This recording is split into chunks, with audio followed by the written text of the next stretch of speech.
এইবাৰ অংকটো চাবা আমাৰ 3 নম্বৰ অংকটো লৈছো যে 3 নম্বৰ অংকটো কি আছে ৰুট অভাৰ sec θ - 1 বাই sec θ + 1 মানে আমি এইখিনি দেখুৱাব লাগে cosec θ - cot θ ঠিক আছে তো তোমালোকে লেফট হ্যান্ড সাইডটো লোৱা লেফট হ্যান্ড সাইডটো কি আছে sec θ - 1 বাই sec θ + 1 ঠিক আছে তো তোমালোকে ৰুট অভাৰডাল থৈয়ে দিয়া এতিয়ালৈকে তোমালোকে কি এটা কাম কৰা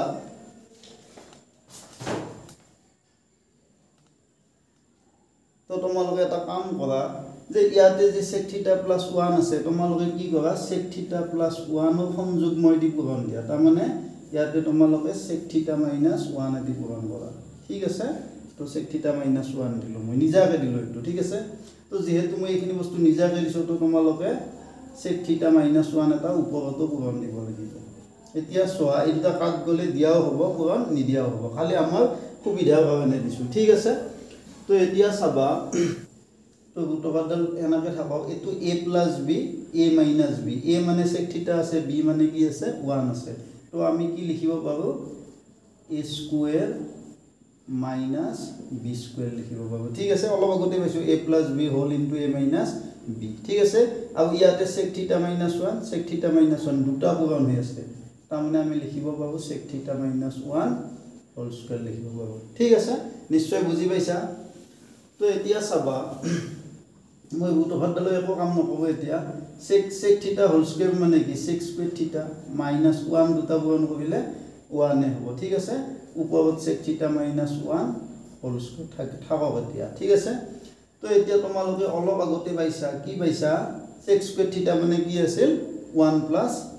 sec স্কয়াৰ θ মানে কি আছিল 1 প্লাস tan স্কয়াৰ θ ঠিক আছে তো তোমালোকে ইয়াতে 1 প্লাস tan স্কয়াৰ θ বহুৱাই দিয়া sec স্কয়াৰ θ মানে ঠিক আছে আৰু তো -1 আছে আৰু ওপৰত জনাকে আছে হেনাকে থাকক ঠিক আছে নিশ্চয় বুজি পাইছা এইখিনি বস্তু চাই লবা ঠিক আছে তো এতিয়া এটা কাম কৰা এটো -1 এটো +1 কাট যাব গতিকে তলত মানে ইয়াতে থাকিল ৰুট অভাৰ tan স্কয়াৰ θ আৰু ওপৰত থাকিল sec θ মাইনাস এটো থাকিল sec θ -1 হোল স্কয়ার থাকিল ঠিক আছে নিশ্চয় বুজি পাইছা তো এইখিনি বস্তু আমি এইখিনি বস্তু এটো নিশ্চয় বুজি পাইছা তো এতিয়া চাবা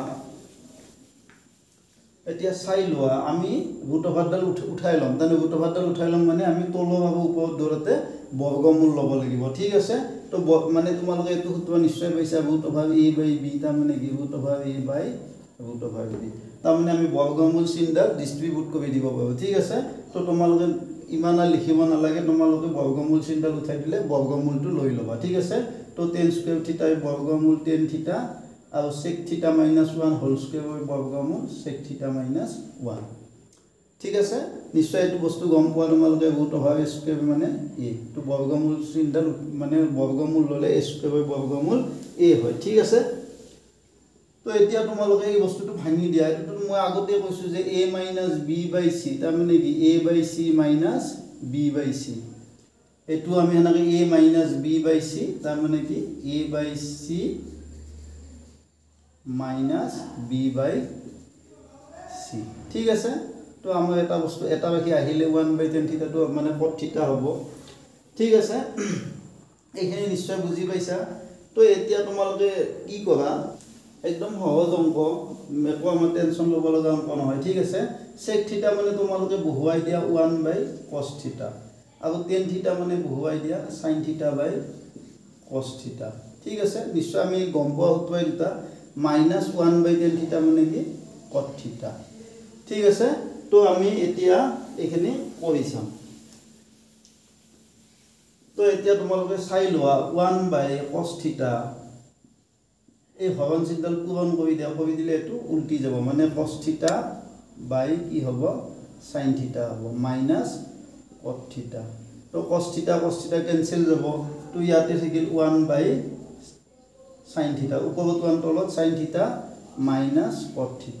1/sin θ মানে কি cosec θ -cot θ তো এটো আমাৰ কি